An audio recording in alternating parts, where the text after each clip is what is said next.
పరిశుద్ధ గ్రంథం నుంచి కొన్ని మాటలు ధ్యానిద్దాము. కీర్తన 103వ కీర్తన,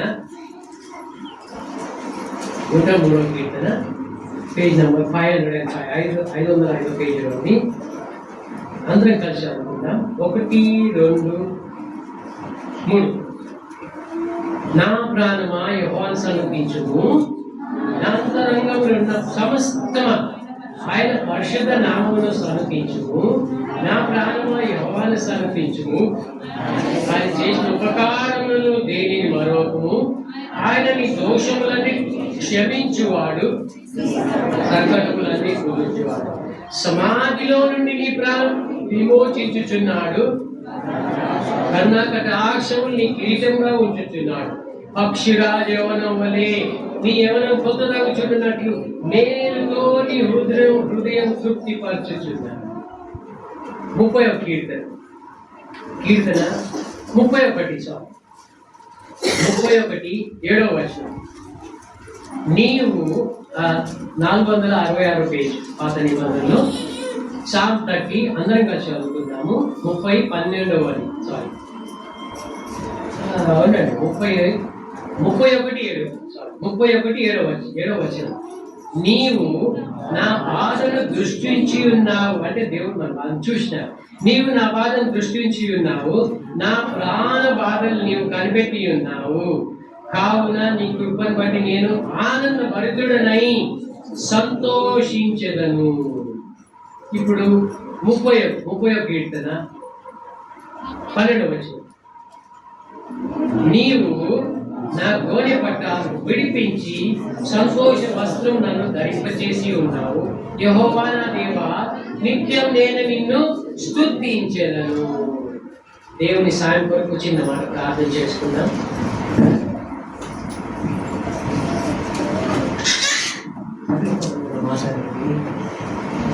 రూపైన దేవా, మీ పరిశుద్ధులు ఈ విధంగా కూడుకోవడానికి మీరు సంకల్పించినారు, మీరు తోడుకొని తీసుకొని వచ్చినారు. మా మధ్యలోకి వందనాలు చెల్లిస్తున్నాను తండ్రి. అయోగ్య దాసుని నేను కూడా మీ బిడ్డలతో పాటు ఇక్కడ ఉన్న విశ్వాసులు ఎల్డర్స్తో పాటు మోకరిల్లి ప్రార్థించడానికి ఇచ్చిన కృపకై వందనాలు. పాటల ద్వారా ప్రభా హృదయమారా ఆరాధించడానికి, మెలకువతో ప్రభా ఆరాధించడానికి మాకు ఇచ్చిన కృపకై వందనాలు. కొందరు బిడ్డలు ప్రభా నోటరులు కానీ హృదయంలో ఆరాధించినారు. పాటల ద్వారా వందనాలు చెల్లిస్తున్నాం తండ్రి. ప్రభువా మీ వాక్యం ధ్యానించి వాక్యపు వెలుగులో ప్రభు కృతజ్ఞతాపూర్వకంగా ప్రభు తండ్రి గొప్ప నాయన మిమ్మల్ని ఆరాధించడానికి, మెలకువతో మిమ్మల్ని ప్రభు సంఘం సమాజం ఎదుట గణపరచడానికి మమ్మల్ని అందరినీ మీ వాక్యం ద్వారా సిద్ధపరచమని వేడుకుంటున్నాను తండ్రి. అయోగ్యదాసి నన్ను మీ శిలువ చాటున మరుగుపరచండి, ఖాళీ చేసి మీ మహిమతో నింపండి. ఇక్కడ బిడ్డలతో నాతో మీరే మాట్లాడండి. టైం కాన్షియస్ కూడా దాయిచేయండి. సైతాన్ శక్తులు, అంధకార శక్తులు గాయపరచమని మా కొరకు త్వరగా రానైనా మా ప్రభు అయిన యేసు క్రీస్తు అతి పరిశుద్ధ నామంలో వేడుకొని వందనాలు అర్పిస్తున్నాను తండ్రి. ఆమేన్. 103వ కీర్తనలో నా ప్రాణమా యెహోవాను సన్నుతించుము, నా అంతరంగమున సమస్తమా ఆయన పరిశుద్ధ నామమును సన్నుతించుము. నా ప్రాణమా యెహోవాను సన్నుతించుము. సన్నుతించుము అంటే అది చాలా మటుకు తెలుగు, ఇంగ్లీష్ వర్డ్స్ తెలుగు సరిగ్గా. సన్నుతించమంటే ఏంటి అని చూసినాను, అది మళ్ళీ ఇంగ్లీష్లో అడిగినాను. గూగుల్లో చూస్తే సన్నుతించమంటే స్తుతించడం, ఆరాధించడం. సన్నుతించమంటే స్తుతించడం, ఆరాధించడం, స్తుతించడం. నా ప్రాణమా యెహోవాను సన్నుతించుము, నా అంతరంగంలో ఉన్న సమస్తమా ఎంత డీప్గా అంటే, ఎంత హృదయపూర్వకంగా అంటే కదా, అంతరంగ సమస్తమా ఆయన పరిశుద్ధ నామమును సన్నతించుము అంటున్నాడు. తనతో తను చెప్పుకుంటున్నాడు. దావీదు రాజైన తర్వాత కావచ్చు, దావీదు కీర్తన కాడు. నా ప్రాణమా యెహోవాను సన్నతించు, నా అంతరంగమున సమస్తమా ఆయన ప్రాణమును సన్నతించమంటున్నాడు, స్తుతించమంటున్నాడు. ఎందుకు? నా ప్రాణం యెహోవాను సన్నతించు. ఆయన చేసిన ఉపకారములను దేనిని మరొకము. ఎన్నో ఉపకారం ఒకసారి వెనకకి తిరిగి చూసుకున్నట్టయితే మన జీవితంలో నేను గమనిస్తూనే ఉంటే ఎప్పుడు మరి మోటార్ సైకిల్ వస్తుంటే కూడా ఆలోచిస్తూనే ఉన్నాను, ఎలాంటి జీవితం ఉండింది నాది ప్రభువా, ఏంటి నన్ను పశ్చాత్తాపడుతున్నాను. నన్ను రక్షించినావు. ఎంత గొప్ప దేవుడు ప్రభా, నీ ప్రేమ ఎలాంటి ప్రేమ తండ్రి, అగాపే ప్రేమ, ఏమి కూడా ఆశించిన ప్రేమ, అలాంటి ప్రేమతో ప్రేమించిన దేవుడు, ఎన్నో వేలతో తృప్తిపరిచిన దేవుడు, చనిపోవాల్సిన ఇప్పటివరకు చనిపోవాల్సిన వాడిని నేను బ్రతికి ఇప్పటికి కూడా జీవించి ఉండటానికి ఆయన కృపే కారణము. ఆయన చేసిన ఉపకారములు దేనిని మరవకు, మంచి పనులు కలిసి ఆయనని దోషములన్నిటినీ క్షమించువాడు. పాపములను క్షమించేవాడు. దోషం అనేది తప్పు, క్రైమ్, వీటన్నిటినీ ఏం చేస్తా అంటున్నాడు ఆయన? క్షమిస్తా అంటున్నాడు. నీ దోషములన్నిటినీ క్షమించువాడు. ఆయన చేసిన ఉపకారం దేని వరకు? ఆయన నీ దోషములు క్షమించువాడు, నీ సంకటములన్నింటినీ కుదుర్చువాడట. సమాధిలో నుండి నీ ప్రాణము విమోచించుచున్నాడు. సమాధి అంటే మనం తెలుసు, మనకు రెండో చావు లేదు. మనం ఒకటిసారి చనిపోతాం. రక్షణ లేని వారు రెండుసార్లు చనిపోతారు. మనం ఒకసారి చనిపోతాం, దాని తర్వాత రెండోసారి చనిపోవడం నిత్య నాశనం, నరకం లేదు ఇక మనకి. ఎవరైతే రక్షణ లేదో వాళ్ళు సెకండ్ టైం అంటే నిత్య నాశనం, నరకం. అయితే సమాధిలో నుండి నీ ప్రాణం విమోచించుచున్నాడు. సమాధి, చనిపోతాం, దాని తర్వాత ప్రాణాన్ని విమోచించే దేవుడు. సెకండ్ డెత్ లేదు మనకి, నిత్య జీవం మన నిత్య జీవం గల వారము. దాన్ని బట్టి దేవుడు స్తుతించాలి. మనకు రక్షణ ఇచ్చినాడు. ఆయన నీ దోషం క్షమించాడు, నీ సంగతి కుదుర్చువాడు, సమాధిలో నుండి నీ ప్రాణమును విమోచించుచున్నాడు. కరుణ కటాక్షము నీకు కిరీటం కావచ్చు. కరుణ గల దేవుడు, కటాక్షం కృపగల దేవుడు కదా. ఎంత నాకు చాలా ఇష్టమైనది పరమగీతములు 3:22 కూడా అనుకుంటాను. దాంట్లో ఏమంటుందంటే నూతన, ఒకసారి చూసుకుందాం. నేను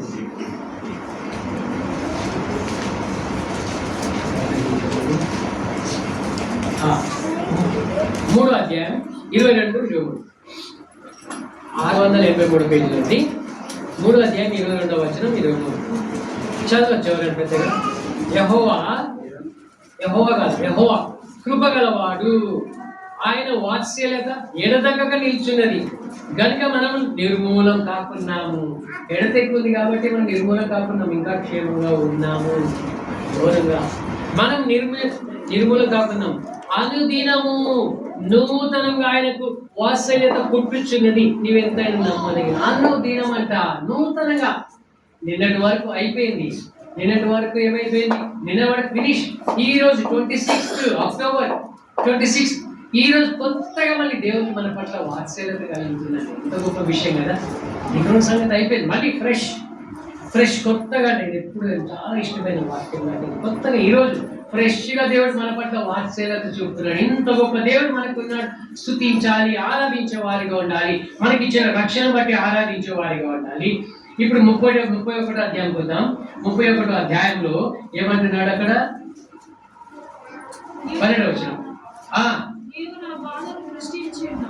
నీవు నా బాధను దృష్టించి ఉన్నావు అంటే చూచుచున్న దేవుడు. ఎలాంటి దేవుడు ఈ దేవుడు? చూచుచున్న దేవుడు కదా. నీవు నా బాధను దృష్టించి ఉన్నావు, నా ప్రాణ బాధను నువ్వు కనిపెట్టి ఉన్నావు. కావున నీ కృపను బట్టి నేను ఆనందభరితుడనై సంతోషించదను కదా. మనం చూస్తున్న దేవుడు ఈ దేవుడు. ఈ దేవుడు చూస్తున్న దేవుడు. మంచి మంచి బొమ్మలు తయారు చేసి, బంగారంతో బొమ్మలు తయారు చేస్తారు, వెండి, ఎంతో చక్కగా రాను బొమ్మలు. కొన్ని సంవత్సరాల కింద గలీజ్గా ఉంటుండే చూస్తానికి. ఇప్పుడు రాను వీళ్ళు బాగా మంచిగా అయిపోయి బాగా బొమ్మలు మంచిగా తయారు చేస్తుండ్రు, డ్రాయింగ్ కూడా బాగా చేస్తుండ్రు. దానికి మొక్కుతాం. కాళ్ళుండి నడవలేవు, చెవులుండి వినలేవు, చేతులు సహాయపడలేని చేతులు, చెవులుండి వినలేవు. అలాంటి బొమ్మలకు మొక్కుతా ఉంటారు. మనమైతే ఏమైంది? అది ఏమని చూసినామా? కనిపెట్టే దేవుడు, చూస్తున్న దేవుడు, మనల్ని గమనిస్తున్న దేవుడు. కావున నీ కృపను బట్టి నేను అనుభూతిని సంతోషించదును. దీంట్లో 31లో నీవు నా గోనె పట్ట విడిపించి సంతోష వస్త్రం నన్ను ధరింపజేసి ఉన్నావు. ఇది లోకరీతి కూడా కావచ్చు. కష్టాలు, బాధల్లో మనకు సాయం చేస్తే దేవుడు తప్పకుండా సాయం చేసే దేవుడు. గోనె పట్ట వస్త్రం ముఖ్యంగా పశ్చాత్తాపంతో గోనెపట్ట కట్టుకునేవారు, ఆ రోజులలో బూడిదలు కూర్చునేవారు. అయితే సహాయం చేసిన తర్వాత ప్రార్థనలు జవాబు చేసినాక వాళ్ళు ఏం చేస్తారు, సంతోషంగా వస్త్రాలు కట్టుకుంటారు, సంతోష వస్త్రాలు. ఇక్కడ మనకేంటి, గోనెపట్ట వస్త్రం ఏంటి, పాపం వస్త్రం తొలగించినాడు, సంతోష వస్త్రం, నీతి వస్త్రం ధరింపజేసినాడు నీకు నాకు. అందరిని బట్టి మనము దేవుడిని ఆరాధించాలి, స్తుతించే వారిగా ఉండాలి. చూచుచున్న దేవుడు అని చూస్తున్నాము. ఈ దేవుడు ఎలాంటి దేవుడు, చూస్తున్న దేవుడు. యెహోవా నా దేవా, నిత్యం నేను నిన్ను స్తుతించెదను. దేవుడిని స్తుతించే వారిగా ఉండాలి. అలాంటి దేవుడు మనకున్నాడు. ఆయన చూస్తున్న దేవుడు. హాగరు అబ్రహాంకు వాగ్దానం చేసినాడు, నీ సంతానం బయటకు చూడు, ఇసుక కంటే ఎక్కువ కూడా, లేదా నక్షత్రం ఎక్కువ కూడా నేను చేసిందని చెప్తే ఆలస్యమవుతుంది అనేసి ఆమె ఏం చేసింది, అబ్రహాం భార్య సారా, ఆమె బానిస, ఆమె చెలికత్త లేదా బానిస అని చెప్పొచ్చు. పని మనిషిని, దాసురాల్ని ఆయనకి భార్యగా ఇచ్చింది. నాకు పిల్లలు లేరు, పెట్టలేరుగా, నమ్మకం లేకుండా అయిపోయింది దేవుని మీద. నేను తీసుకొని ఈమె ద్వారా పిల్లలు 600 అట్లా ఉండినాయి, 600 అట్లా ఉండింది వాళ్ళకి. దాసిని, ఒకవేళ దాసిని తన భర్తకిస్తే ఆ పిల్లలు ఆమె పుట్టే, ఆ పిల్లలు ఈమె పిల్లలు అనేసి పిలువబడతారు. ఆ విధంగా నాకు పిల్లలు కడతారు అనేసి దాసిరాలు ఇచ్చినప్పుడు ఆ దాసిరాల్ని అబ్రహాం కూడినప్పుడు తనకి గర్భవతి అయింది. దానికి గర్వం ధరించింది. దాంతో గర్వం వచ్చి ఆమె చురుకనగా చూడడం మొదలుపెట్టింది అబ్రహాం భార్య. కోపం వచ్చి ఆమెని కష్టపెడతా ఉంటే ఆమె పారిపోయింది ఇంట్లోకి వెళ్ళి. ఆ కష్టం భరించలేక ఆమెనే ఇచ్చింది, ఆమెనే భరించలేక వెళ్ళిపోతా వచ్చినప్పుడు అప్పుడు దేవుడు ఆమెను చూసినట్టు చూస్తున్నాము. ఆదికాండం 16 అధ్యాయం, ఆదికాండం 16 మొదటి నుంచి చూస్తున్నాం.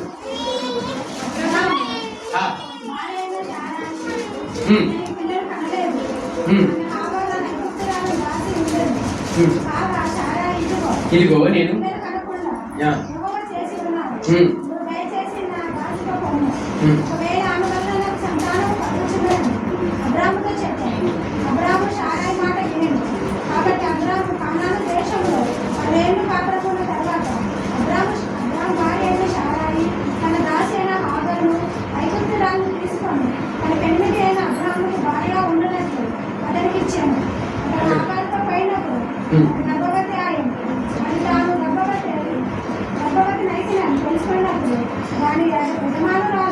దాని దృష్టికి నీచమైన గాయం. అప్పుడు శారాయి, నా ఉసురు నీకు తగులును, నేనే నా దాసిని నీ కౌగిలికి ఇచ్చి తర్వాత తాను గర్భవతినైతే నన్ను తెలుసుకున్నప్పుడు నేను దాని దృష్టికి నీచమైన గాయం జరిగింది. నాకు నీకు యెహోవా న్యాయం తీర్చును గాక అని అబ్రాముతో అన్నాడు. అందుకు అబ్రాము, ఇదిగో నీ దాసి నీ చేతిలో ఉన్నది, నీ మనసు వచ్చినట్లు దాన్ని చేయమని శారాయితో చెప్పాను. శారాయి దాని శ్రమను పెట్టినందున ఆమె యొద్ద నుండి అది పారిపోగా యెహోవా దూత అరణ్యములో నీటి కుప్ప యొద్ద అనగా శూరు మార్గం కనుగొని శారాయి దాసి అయిన హాగారు ఒకరింటికి వచ్చి తిరిగి ఇక్కడికి వెళుచున్నామని అడిగాను. 9వ వచనం. అప్పుడు యెహోవా దూత, నీ యజమానురాలి యొద్దకు తిరిగి వెళ్ళి ఆమె చేతి క్రింద అణిగియుండమని దానితో చెప్పాను. మరి యెహోవా దూత నీ సంతానము నిశ్చయముగా విస్తరింపజేసేదను, అది లెక్కింప నీళ్ళు లేనంత విస్తారమవునని దానితో చెప్పాను. మరి యెహోవా దూత, ఇదిగో యెహోవా నీ మొరను వినెను, నువ్వు గర్భవతి అయి ఉన్నావు, నీ కుమారుని కని అతనికి ఇష్మాయేలు అని పేరు పెట్టెను. 12వ వచనం. అతడు అడవి గాడిద వంటి మనుషులు, అతని చేయి అందరి చేతులు అతనికి విరోధముగా ఉన్నది. అతడు తన సహోదరులు అందరి ఎదుట నివసించినని దానితో చెప్పాడు. అది చూచుచున్న దేవుడు నీవే అని పేరు అతనితో మాట్లాడిన యెహోవా పెట్టెను. చూచుచున్న దేవుడు, దేవుడు చూస్తున్నాడు. ఈయన ఎవరు? దాసురాలు, హాగరు కదా. దాసు అంటే ఆ రోజుల్లో బానిస. ఏ విధమైన వాళ్ళకి రైట్స్ ఉండవు, ఏ విధంగా ఏం మాట్లాడడానికి వీలేదు, జంతువుల్లాగానే వాళ్ళని చూసేవారు. అలాంటి బానిసని ఆయన ఏం చేస్తున్నాడు? దేవుడు చూస్తున్న దేవుడు. ఆమె ఆ దాసురాలు దేవునికి పేరు పెట్టింది, చూచుచున్న దేవుడు నీవే అని. కదా. ఈ విధంగా పేరు పెట్టినట్టు చూస్తున్నాము. ఈ దేవుడు ఇంత గొప్ప దేవుడు, చూస్తున్న దేవుడు అని మనం గమనించే వారిగా ఉండాలి. నేను నన్ను చూస్తున్న దేవుడు, ఈ గొప్ప దేవుడు, చూసే దేవుడు, పర్సనల్ గా చూసే దేవుడు, స్వయంగా ఎవరికి వాళ్ళే నన్ను చూస్తున్నాడని మనము గుండెల మీద చేపెట్టుకొని చెప్పడానికి వీలుంది. ఇలాంటి దేవుడు నీకు నాకున్నాడు. ఆయన చూస్తున్న దేవుడు. మనం ఆదికాండం 16 నుంచి మనం చూసినాము. ఇప్పుడు నిర్గమకాండం చూద్దాం, 2వ అధ్యాయం.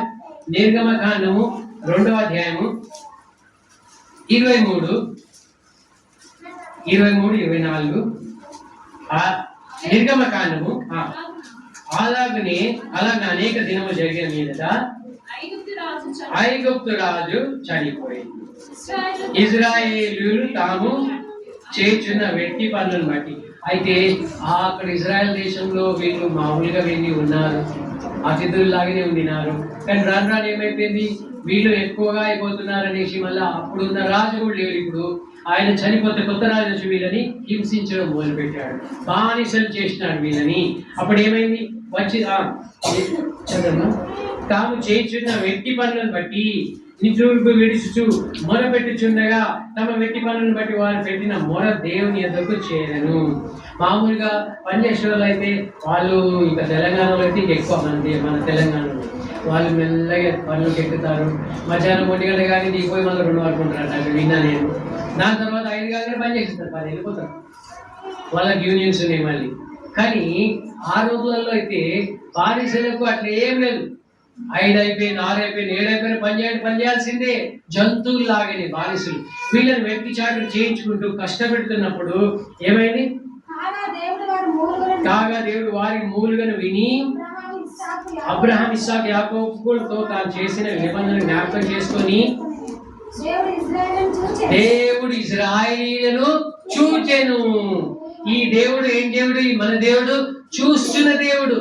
అన్యుల విగ్రహాలు అవి చెవులుండి వినలేవు, చేతులుండి సహాయపడలేవు, కాళ్ళుండి నడవలేవు, కన్నులుండి చూడలేవు, చెవులుండి వినలేవు, నోరుని మాట్లాడలేని అలాంటి విగ్రహాలు అవి. మనుషులు వాటితో సమానమని దేవుడు అంటున్నాడు. మన దేవుడైతే చూచుచున్న దేవుడు. ఏం చేసినాడు ఇక్కడ, ఇజ్రాయేలీయులను చూసినాడు, వాళ్ళకి సహాయపడినాడు, మోషేని నిలబెట్టుకొని వాళ్ళని నడిపించినాడు, విడుదల చేయించినాడు. బానిసత్వం విడిపించి వాళ్ళని నడిపించి వాళ్ళ అవిధేయతను బట్టి వాళ్ళు 40 రోజులు నడవాల్సి వచ్చింది. ఆ నడిచి దాని తర్వాత అయినా కానీ క్షమిస్తూ వాళ్ళని వాగ్దాన దేశం తీసుకుపోయినాడు. మనం చూస్తున్న దేవుడు కదా. అలాంటి దేవుని పాసానికి వచ్చిన మనము చూస్తున్న దేవుడు. మనం పాడుతున్నామా, ఆరాధిస్తున్నామా, స్తుతిస్తున్నామా? మన నోరుని చూడండి. నేను నోరుని చూసినాను. దేవుడైతే హృదయాన్ని చూసే దేవుడు. చాలా మంది నోరు తెరవలే, కానీ హృదయంలో పాడి ఆరాధించి ఉంటారని నమ్ముతున్నాను. అలాంటి దేవుని దగ్గరికి వచ్చిన మనం చూస్తున్న దేవుడు. ఆ దేవుడు జక్కయ్య మనం చూసినాం, పొట్టివాడు జక్కయ్య మనం చూసినాము. లూకాసు వార్త 19వ అధ్యాయం, లూకాసు వార్త 12వ అధ్యాయం 1వ వచనం నుంచి.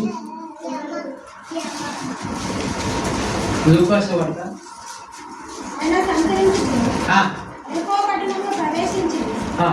ఆయన అంటే ఎవరమ్మా? ఆయన అంటే యేసు ప్రభు దేవుడు కదా. ఆయన ఎక్కడికి వచ్చిందట, ఎరుకో పట్టణం, శక్తితమైన పట్టణంకి వచ్చినాడు. అప్పుడు ఏమైందమ్మా, సుంకపు గుత్తదారులలో ఈ ట్యాక్స్ కలెక్టర్ సుంకపు గుత్తదారు అంటే చాలా పాపాత్ములు అనేసి ఆ రోజు వాళ్ళని తీర్చివేవారు. ఏమైనప్పుడు జక్కయ్య అని పేరు గల ఒకడు యేసు చూడగోరని గాని పొట్టివాడైనందున జనులు గుంపు కూడి ఉండుట వలన చూడలేకపోయాను. రానయ్య ఉండేది కనుక అతను ముందుగా పరిగెత్తి ఆయన చూసినాక ఒక మేడి చెట్టు ఎక్కాను. ఎలాంటి ఏం చూసినాడు, ఏం చేసిన, పొట్టివాడంట కదా. పొట్టివాడు చాలా ధనవంతుడు, పైసలు బాగా అన్యాయంగా సంపాదించుకున్నాడు. అందుకే ఆ రోజుల్లో ట్యాక్స్ కలెక్టర్ లేదా గుత్తదారులని పాపాత్ములు అనేవారు.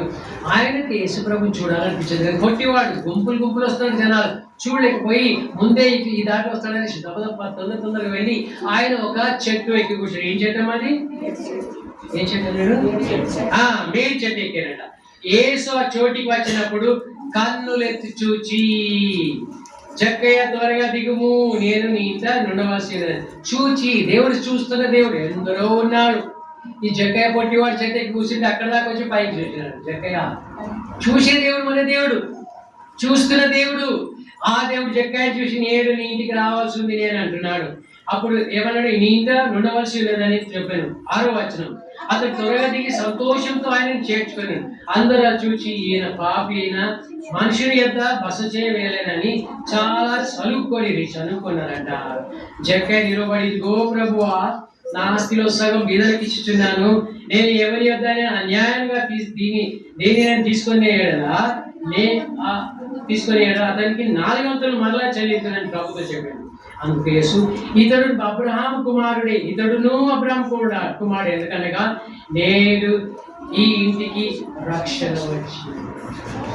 చూస్తున్న దేవుడు మన దేవుడు, కళ్ళ నుండి చూసే దేవుడు. జక్కయ్యను చూసిన దేవుడు, నిన్ను నన్ను చూస్తున్న దేవుడు, నిన్ను నన్ను చూసిన దేవుడు. ఇలాంటి దేవుడు పాసానికి వచ్చినా మనము. ఈ దేవుడు ఇంత గొప్ప దేవుడు నిన్ను నన్ను ఎప్పుడు చూసినాడు? ఎప్పుడు చూసి రక్షణ వచ్చినప్పుడు చూసిందా? ఎప్పుడు చూసినాడు నిన్ను నన్ను దేవుడు? తల్లి గర్భంలో ఉండగానే చూసినాడంట. ప్రవక్త అయిన దావీదు, కీర్తనకాడైన దావీదు చెప్తాను 139వ కీర్తనలో, 139వ కీర్తన 139వ కీర్తనలో మనము నా అంతరంద్రియములు నువ్వు కలగ చేసితివి, నా తల్లి గర్భం అందు నన్ను నిర్మించిన వాడవు నీవే. నీవు నన్ను కలగజేసిన విధం చూడగా భయమును ఆశ్చర్యమును నాకు పుట్టుచున్నవి అంట. కీర్తనకారుడు, ప్రవక్త కనుక ఆయనవన్నీ అర్థం చేసుకోగలుగుతున్నాడు. ఏమంటున్నాడు ఆయన? నా తల్లి నీవు కలిగేసిన విధం చూడగా భయమును ఆశ్చర్యం నాకు పుట్టుచున్నవి, అందుని బట్టి నేను నీకు కృతజ్ఞతాస్తుతులు చెల్లించుచున్నాను. నీ కార్యములు ఆశ్చర్యములు. ఇంకేమంటున్నా? ఆ సంగతి నాకు బాగా తెలిసి ఉన్నది అంటున్నాడు. నేను రాసే 15వ వచనం అమ్మా. నేను రహస్యమందు పుట్టిన నాడు, భూమి యొక్క అగాధ స్థలంలో విచిత్రంగా నిర్మించబడినాడు. నాకు కలిగిన ఎముకలు నీకు మరుగై ఉండలేదు. ఎముకలు కూడా నీకు కనిపించినట్టు తయారైతా ఉంటాయి. నేను లోపల కదా పిండంగా ఉన్నప్పుడే అన్ని తయారైతా ఉంటాయి. మెల్లమెల్లగా ఒక్కొక్క నెల గడుస్తూ ఉంటే అన్ని తయారైతా ఉంటాయి. ఇంకేమన్నా? నాకు కలిగిన ఎముకలు నీకు మరుగై ఉండలేదు అంటే చూడకుండా ఉండలేదు. చూసినాడు. నేను పిండములై ఉండగా నీ కన్నులు నన్ను చూచెను. నియమింపబడి దినములు ఒకటైన కాక మునిపే నా దినములన్నీ గ్రంథంలో లిఖితములా ఆయన చూస్తున్న దేవుడు నిన్ను నన్ను కూడా ఎప్పుడు చూసినాడు? తల్లి గర్భంలో.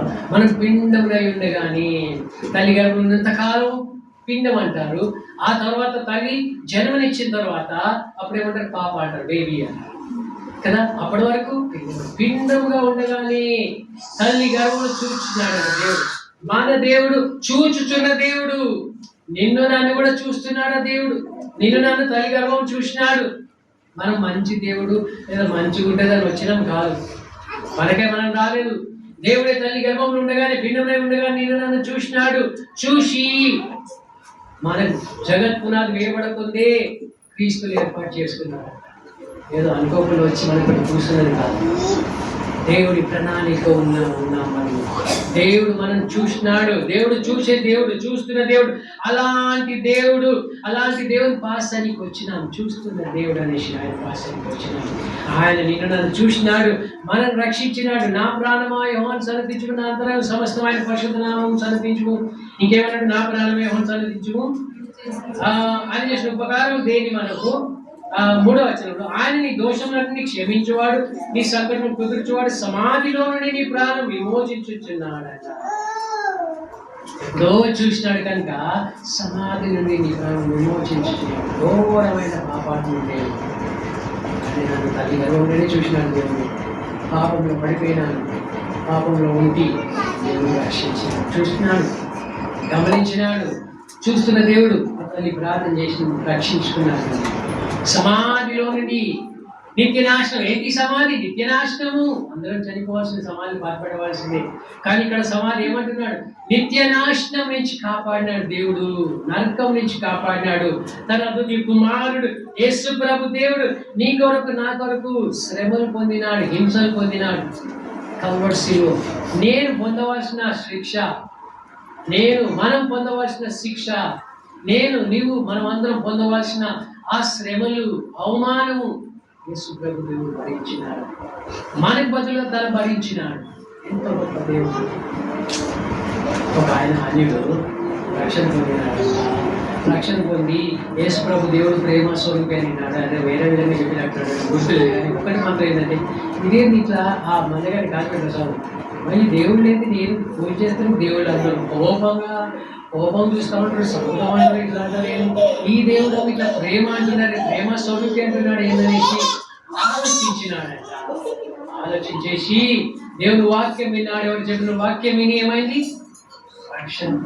మన దేవుడు అలాంటి ప్రేమ స్వరూపైన దేవుడు ఎంతగా ప్రేమించినాడంటే, నేను చనిపోవాలి, మనం చనిపోవాలి, మనకు బదులుగా ఆయన చనిపోయాడు.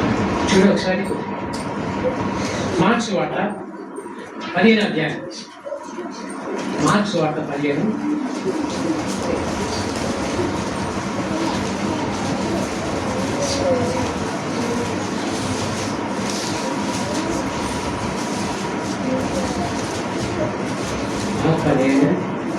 పదహారు చిరువ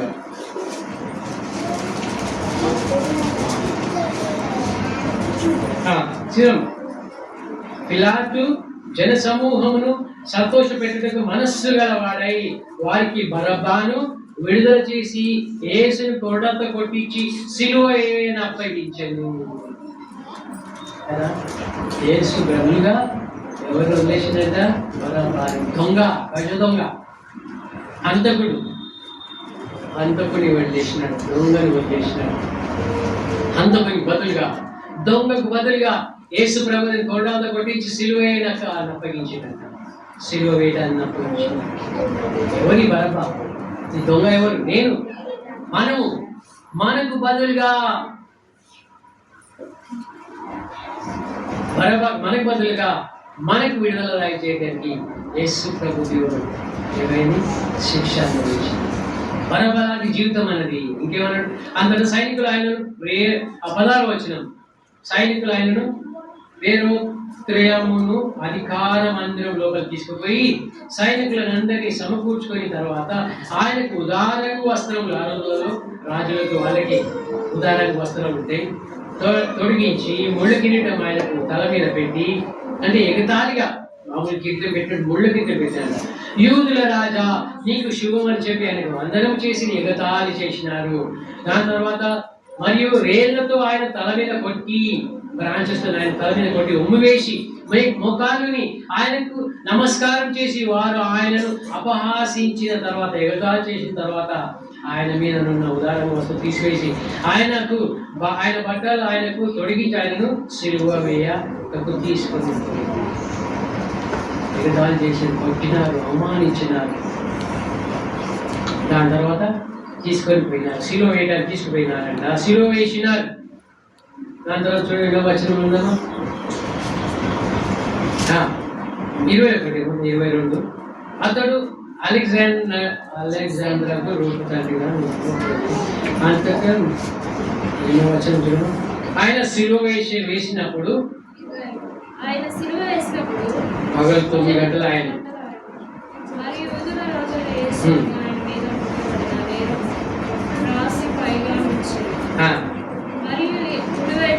మరియు కుడివైపున ఒకడును ఎడమవైపున ఒకటి, ఇద్దరు బందిపోటు దొంగలను ఆయనతో కూడా సిలువ వేసిరంట. బందిపోట్లతో సృష్టికర్త దేవుణ్ణి బందిపోట్లతో పాటు దొంగలతో పాటు సిలువ వేసినారంట. కొట్టినారు, కొడాతో కొట్టినారు, ములిపీటలు పెట్టినారు, సిలువ మోసుకుంటూ వెళ్ళినాడు. కాళ్ళ చేతులకు శీలలు కొట్టి కలవటి శీలలు వేలాడి తీసినారు.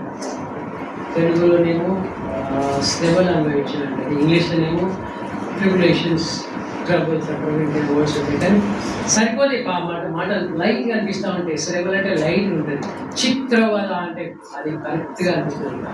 చిత్రవద అంటే భరించలేని నొప్పి, టార్చర్ అంటారు ఇంగ్లీష్లో. టార్చర్ అంటే భరించలేని నొప్పి, శారీరకమైన నొప్పి, భరించలేని నొప్పి, మానసికమైన నొప్పి, అది కూడా భరించలేని నొప్పి. ఎలాంటి నొప్పి? భరించలేని తండ్రితో మనం పొందవలసిన శిక్ష భరించారు.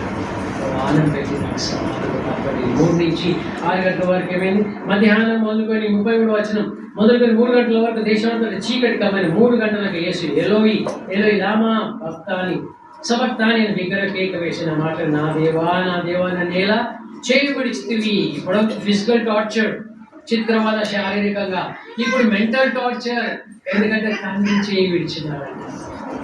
భరించలేని మానసికమైన నీ కొరకు నా కొరకు భరించినాడు కదా. ఆ తర్వాత మాటలు నా దేవ, దాని తర్వాత ఏమైంది, ఇంకా 20 దగ్గర నిలిచిన వారు 26 చూస్తుంది. ఒకడు పరిగెత్తుకుపోయి ఒక స్పాంజ్ చిలుకతో రేలు తగిలించి ఆయనకు త్రాగనిచ్చి తాలుడి ఏరియా వినిద్దాం దింపవచ్చునేమో చూద్దామని అంతటా యేసు గొప్ప కేక వేసి ప్రాణం విడిచాడు. గొప్ప కేక వేసి ప్రాణం విడిచిండు. ప్రాణం పోయిందట, ప్రాణం విడిచిండు. డిస్మిస్ ఇట్స్ స్పిరిట్ అని ఇంగ్లీష్. ప్రాణం పోలే, ఆయనే పెట్టినాడు. గొప్ప కేక వేసినట్ట. కేక వేస్తే RSS వీళ్ళు ఉంటారు, వాళ్ళు ఏమన్నారంటే ఆయన నిస్సాయ స్థితిలో కేక వేశాడు. కానీ మనకు తెలిసింది సంగతి ఏంటంటే ఆయన సమాప్తం అయిపోయింది. అంటే మన పాపాలకి కంప్లీట్గా ఆయన పరిహారం చెల్లించినాడు. కంప్లీటెడ్. అంత గొప్ప స్వరంతో విక్టోరియస్ క్రై, అంటే ఏదంటే అది విక్టోరియస్ క్రై అంటే గొప్ప విజయంతో కూడిన కేక వేసినాడు. సమాధిలో తను కార్చిన రక్తంలో నా పాపాలన్నీ కడగబడ్డాయి. ఆయన దాంట్లో పక్కన దాని పదాల ధ్యానం చూస్తే ఏమైంది, ఆయన 5వ వచనంలో అప్పుడు వారి సమాధిలో ప్రవేశం తెల్లని నింపుటానికి ధరించుకొని ఉన్న యొక్క పడుచువాడు కుడివైపున కూర్చొని చూచి మిగిలిన కలవరపడి, అందుకు అతడు కలవరపడకూడి సిలువ వేడిన నజరేయుడు యేసును మీరు వెతుకుచున్నారు, ఆయన లేచి ఉన్నాడు, ఇక్కడ లేడు, లేచి ఉన్నాడు, సమాధిని జయించి లేచి ఉన్నాడు. అంత గొప్ప దేవుడు నీకు నాకు తండ్రిగా ఉన్నాడు. నన్ను రక్షించి శ్రమలు పొంది హింసలు పొంది కలవరిశిల రక్తమంతా కాచి ప్రాణం పెట్టి సమాధిలో పాతిపెట్టబడి తిరిగి లేచినాడు. కానీ కాచిన రక్తంలో పాపాలు కడగబడ్డాయి. ఈ రోజు ఇక్కడ తన బిడ్డగా మనం ఇక్కడ కూర్చున్నాము. తన బిడ్డగా ఇక్కడ కూర్చున్నాం మనము. అలాంటి దేవుని బిడ్డలు ఏ విధంగా స్థుతించాలి, ఆరాధించే వారిగా ఉండాలి. లూకాసు వార్త 2 చూడండి. లూకాసు వార్త 2వ అధ్యాయం. మనము ఆరాధిస్తున్నామంటే కొందరే నోరు తెరిచి ఆరాధిస్తారు, కొందరే అని అర్థమా? లూకాసు వార్త 2వ అధ్యాయం 6. 2వ అధ్యాయం, సారీ, 1వ అధ్యాయం చూస్తున్నాం. 2 వారు అక్కడ ఉన్నప్పుడు ఆమె ప్రసవ దినం అంటే మరియా నిండేది కనుక తన తొలుచూరు కుమారుని కానీ కొద్ది గుడ్డలతో చుట్టి సత్రంలో వారికి స్థలం లేనందున ఆయన పశువుల కొట్టులో పరుండబెట్టాడు. యేసు ప్రభు దేవుడు, సృష్టికర్త దేవుడు, ఆయనకు చోటు లేదు. ఆ దేశంలో కొందరు, ఇంకా చూడమా 8వ వచనం, యేసు ప్రభు దేవుడు పుట్టినప్పుడు ఆ దేశంలో కొందరు గొర్రెల కాపర్లు పొలంలో ఉండి రాత్రి వేళ తమ మందను కాచుకొని చుండగా ప్రభు దూత వారి యొద్దకు వచ్చి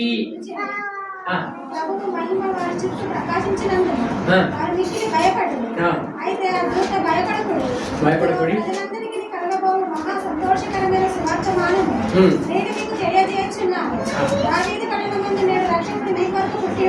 రక్షకుడు మీ కొరకు పుట్టినాడు, ఈయన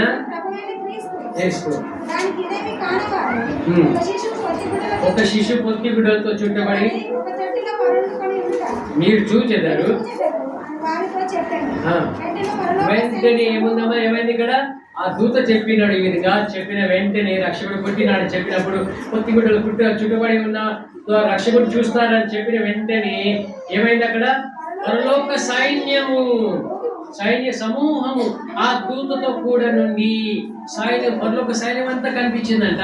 ఆ దూతతో కూడా ఉండి సర్వోన్నతమైన స్థలములలో దేవునికి మహిమయు ఆయనకి ఇష్టమైన మనుషులకు భూమి మీద సమాధానం కలుగునుగా కానీ దేవుని స్తోత్రం చేయించుండేది అంట. మనం దేవుని ఆరాధించినప్పుడు ప్రపంచం మొత్తంలో ఉన్న దేవుని బిడ్డలతో పాటు మనం ఆరాధించే వారిగా ఉన్నాం. పరలోక సైన్య సమూహంతో కూడి మనం ఆరాధించే వారిగా ఉన్నాం.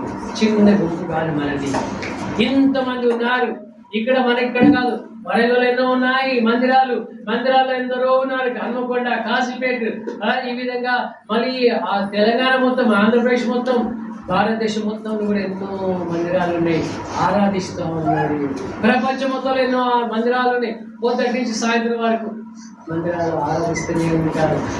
పరలోక సైన్య సమూహము ఆరాధిస్తూ ఉంటారు. వీళ్ళందరితో పాటు మనం కూడా ఆరాధించే గొప్ప భాగ్యం దేవుడు నీకు నాకు ఇచ్చినాడు. యేసు ప్రభు దేవుడు కనుక మనం ఆ దేవుని హృదయం ఆరాధించే వాడిగా ఉండాలి. మనం ఆ దేవుని కొనియాడే వాడిగా ఉండాలి. కీర్తన 69 ఒకటి చూసుకొని మనం ఆరాధన పెడదాం. 69వ కీర్తన 69వ కీర్తన